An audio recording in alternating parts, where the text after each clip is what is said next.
Constable কালকে গায়ে হাত তুলছে, দেখতে হবে তার জুলাই পোস্টিং কোথায় ছিল, ওই এলাকায় কারা খুন হয়েছে।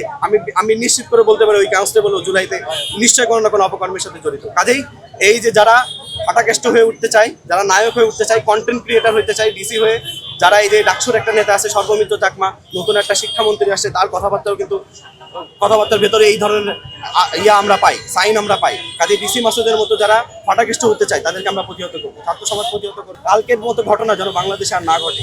একটা সিভিল সিটিজেন তার সিভিল রাইটস বুঝে নিতে গেছে, তোমরা চাকর আমরা মনিবকে সম্মান দিয়ে কথা বলবো, মনিবের গায়ে হাত দিতে হয় না। যদি মনিবের গায়ে হাত দাও, দেশের 16-17 কোটি জনগণ তোমাদেরকে প্রতিহত করবে। এই যে মাদক নিয়ে যে ঘটনাগুলো শুধুমাত্র শিক্ষার্থীর ক্ষেত্রে কিন্তু হয় না, অনেক ক্ষেত্রেই হয়।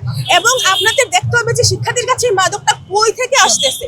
মেন কথা হচ্ছে আমরা বারবার যেটা বলতেছি যে এই মাদক বা যারা আসতেছে, এই যে রুটটা চালাচ্ছে কারা, ওদের দিকে যাওয়া উচিত পুলিশদের প্রথমে। কারণ মানে সে যদি বেচতে পারে তাহলে তো সাধারণ মানুষ কিনবেই।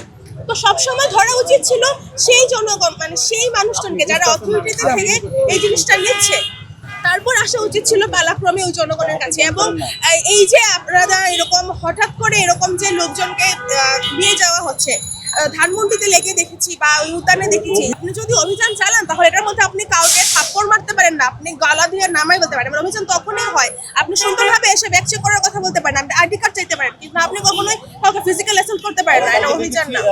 ব্যক্তি তার কিন্তু সে কিন্তু অপরাধী এখনো প্রমাণিত হয়নি। তো এই যে যখন এই ভিডিওগুলো ভাইরাল হয়, তার যে সাইকোলজিক্যাল ইম্প্যাক্ট, একটা সামাজিক ইম্প্যাক্ট, এটা কিন্তু অনেক সময় ধরে বহন করতে হবে।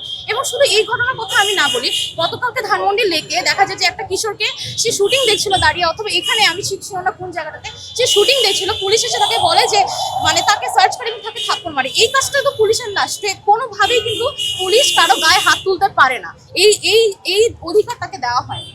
তো মানে সে হচ্ছে, আপনি বললেন টিকটকের কথা, টিকটক আসলে টিকটকের বিষয়টা মানে এক একজন এটা এক এক কথা বলবো, কিন্তু আমার কাছে মনে হয় যে উনি যেটা করে এটা পাবলিসিটি স্টার।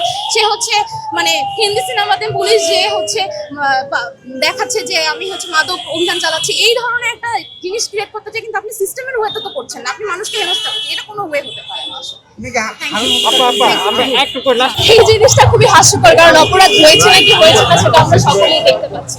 এখানে আসলে অপরাধ প্রমাণের ওনারা কি বলে কি বোঝাচ্ছে আমি জানি না, কিন্তু মানে এটা খুবই হাস্যকর একটা ব্যাপার যে তারা বলেছে অপরাধ যদি প্রমাণিত হয় সেটা তারা অ্যাকশন, মানে খুবই হাস্যকর।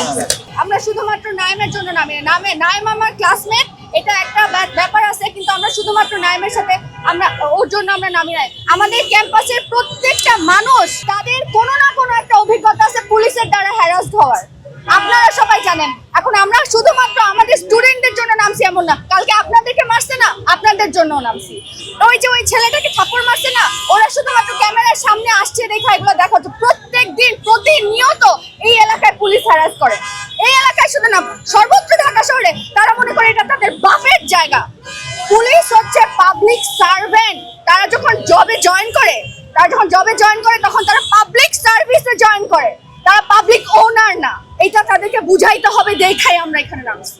5 আগস্টের আগের পুলিশ আর বর্তমান পুলিশ কি একই রকম না ভিন্নতা দেখছেন? আমরা আশা করছিলাম যে ভালো করবে, বাট দেখতেছি না তো। আমার বন্ধুরে পিটাইতেছে, সামনে মারছে, এখনো তো কোনো কিছু করে নাই। পুলিশ কি করতেছে দেখি না তো। এই তো আমরা আশা করতেছি, এখনো করতেছি, এর জন্য এখানে আসছি, আমরা ছাইরা দিব না, এইটাই। একজন পুলিশ চর মেরেছেন।